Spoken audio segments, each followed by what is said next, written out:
Jesus wants to speak, so I'm going to speak with Jesus. Come, divine will, come speak in my speaking.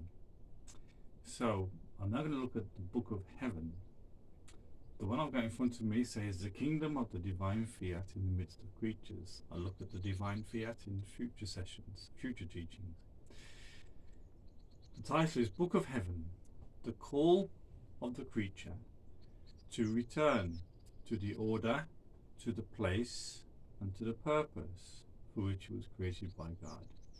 So God himself is calling us to the purpose, the place, the order for which we were originally created. So everything that we talk about in the Divine Will Diaries, about the acts and the rounds and the graces, is God restoring us. It's a work of restoration in us by God's good pleasure, by his grace, to draw us back to what we were originally meant to live.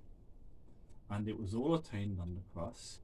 And then Jesus pulled Luisa out of all humans, called her, and she attained to what Jesus wanted to attain to in the divine will.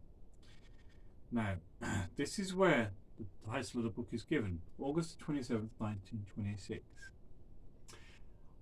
I was in my usual state, and my always lovable Jesus made me see the Reverend Father, who must occupy himself with the printing of the writings on the adorable will of God. Now, those writings, remember, Luisa's personal diaries.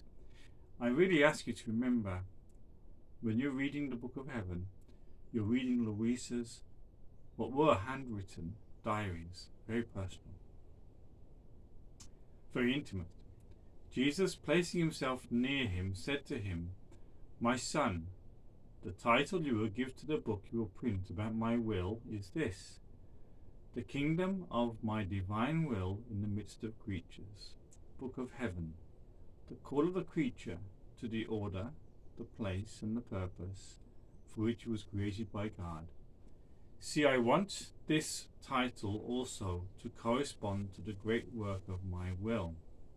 I want the creature to comprehend that his place assigned to him by God is in my will, and until he enters into it, he will be without place, without order, without purpose.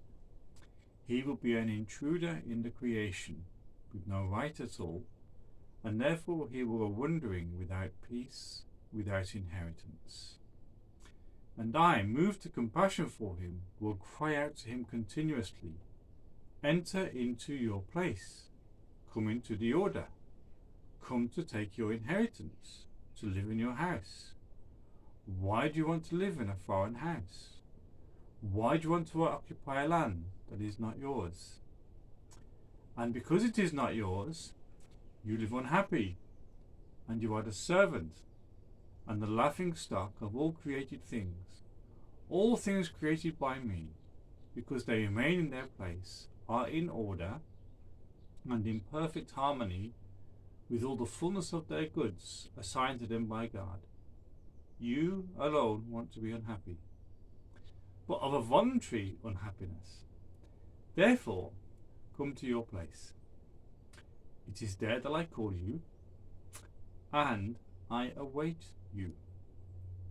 Therefore, he or she who will offer to make my will known will be my spokesperson, and I will entrust to them the secrets of its kingdom."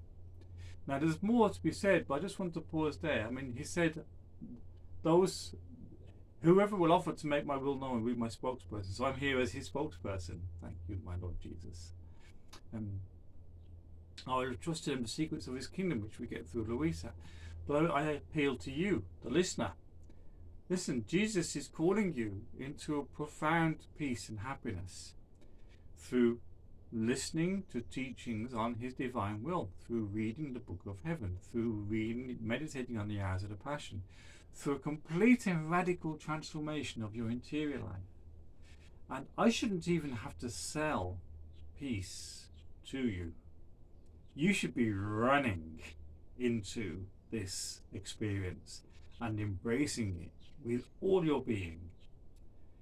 So I don't know why we don't, but that's what we should be doing, because this is the fountain of peace. and this will completely renew your life.